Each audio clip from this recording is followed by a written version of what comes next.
Hey, spooky romance lovers! So, I just finished Kooky Spooky Love, and I need to talk about it so badly, guys.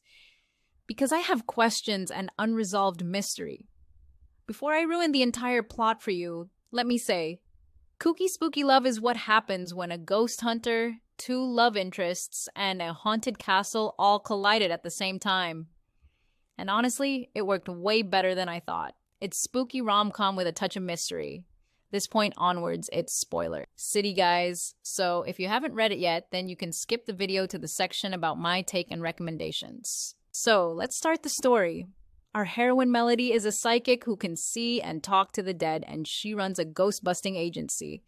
She is a brave and emotionally complex protagonist, and she got her second ever case to make the haunted Maplemead Castle ghost-free. Marina, the right-hand girl, Artie, the trainee ghostbuster, and Lestat, her pug, forms her team. Lewis and Barty are the current owners of the castle, and they have been disturbed with paranormal activities like, the object being thrown and moved, such stuff. They wanted to rent out the castle to a film group, and so they want the ghost busting to be done before that.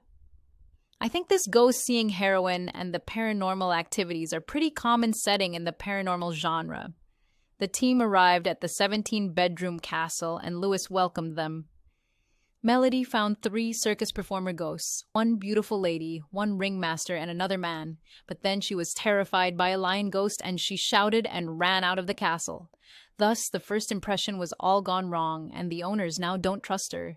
Even me myself may not trust a ghostbuster who was frightened by a ghost. Another fact is that, after the introduction of ghosts, there's not much spooky, no horror scenes, and later, I think the ghosts are considered pretty much like live human beings. Then Barty said, Leo Dark, ex of Melody, who is also a ghostbuster who dumped her when he got chance to perform in TV. He will come to the castle the next day to make a feature on TV about the castle. Later, Melody also learned Fletcher Gunn, a skeptical reporter, has decided to shadow her, believing her ghost-bursting work may be a sham.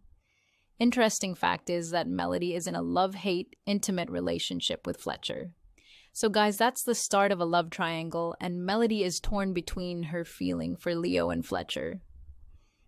The next day, when Melody arrived at the castle, she found that Leo was more frightened by the animal ghost and passed out already.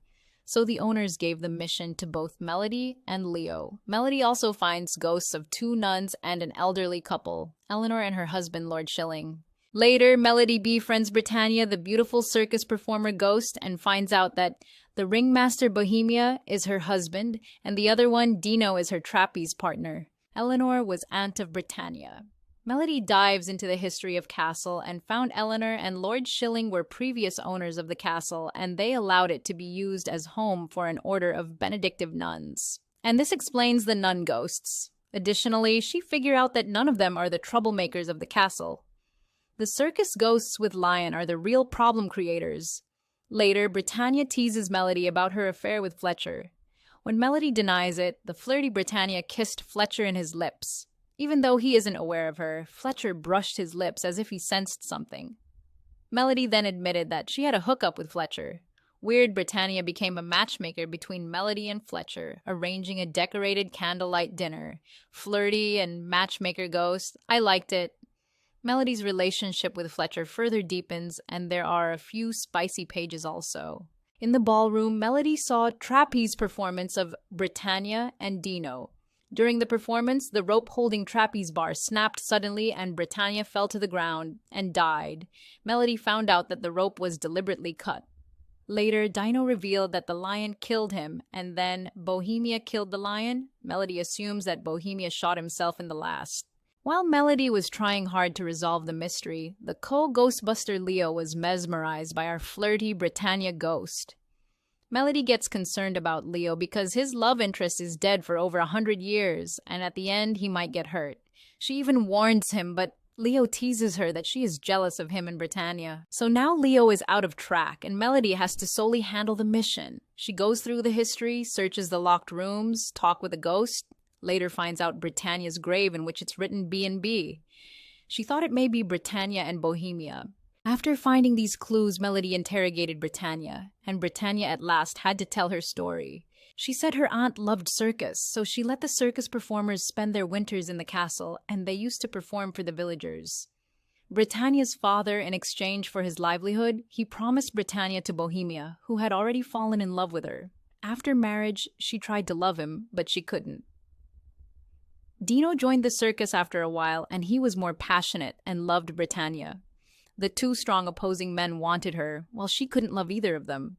She was pregnant while she died, and she didn't know who the father was. She said she couldn't leave them, and she couldn't stay and give birth to the baby in this situation. So she had no other choice but to kill herself. So the B&B was Britannia and baby. Even though the emotional turmoil of Britannia is explained, I couldn't stop thinking at times that Britannia is pretty selfish to get entangled with both of them and killed herself, which made all of them stuck there. Ghosts are performing the same trapeze performance every day, and at the end of every performance, Britannia dies. In the climax, Melody asked Leo to save Britannia during the next trapeze performance. After Leo saved Britannia and she got what she was longing for, the love for which she has been waiting for over 100 years, both Dino and Bohemia understood that Britannia never loved them, and thus all the ghosts were set free. The book ends with Melody being assigned for another case. The problem here is there is not much details about Bohemia's death and the reason why Lion killed Dino. We can assume that, maybe because Britannia died at the hands of Dino, the loyal lion killed him. Seeing his wife's death, Bohemia couldn't live anymore. And maybe he shot the lion and killed himself. Minding you, it's all my assumptions. Now, coming to the scenes I liked. One of the most funny situations that I liked is, while Melody and Leo were talking to Dino the ghost, and Dino doesn't want Barty and other people to be there, then Melody asked others to leave. But Barty, the owner of the castle, said he will stick around and it is his ghost. Then Dino said, no, he belongs to none. It was very funny. Another one that I liked is when Melody denies her affair with Fletcher, the flirty Britannia teases her by kissing Fletcher. It was pretty unexpected. The scene where Melody's pug fighting with the lion ghost was a pretty new one to me. About the characters, I liked Melody. She is brave and confident. She had to deal with her love triangle and the paranormal love triangle. She supports and comforts those around her, both live and alive. So guys, coming to the ending analysis, I think the climax is not something very fresh. Means the same old theory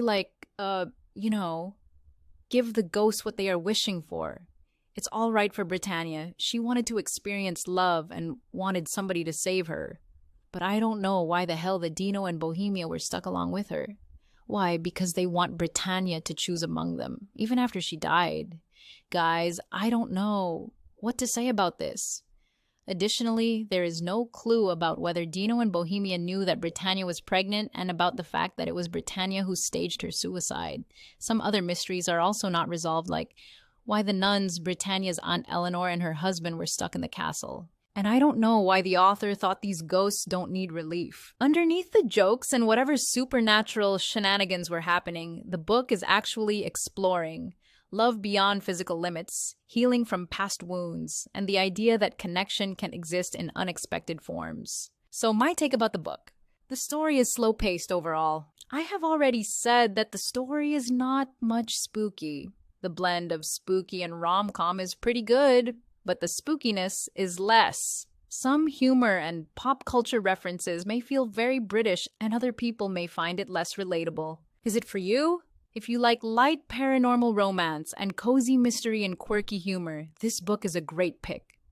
Additionally, if you love the first book of the series, Kooky Spooky Love, then you're very likely to like this book also, because the core appeal, ghosts, romance, the main characters, humor elements all remain the same. This book is not a dark paranormal horror. The ghost-haunted castle and mysterious events are played for amusement rather than for horror. So if you want hard horror, fast-paced plot, or lean, punchy writing, I would say this book may disappoint you. My rating is 3.5 stars. So, did the ending work for you guys? Please say it in the comments. Till we meet next, stay spooky.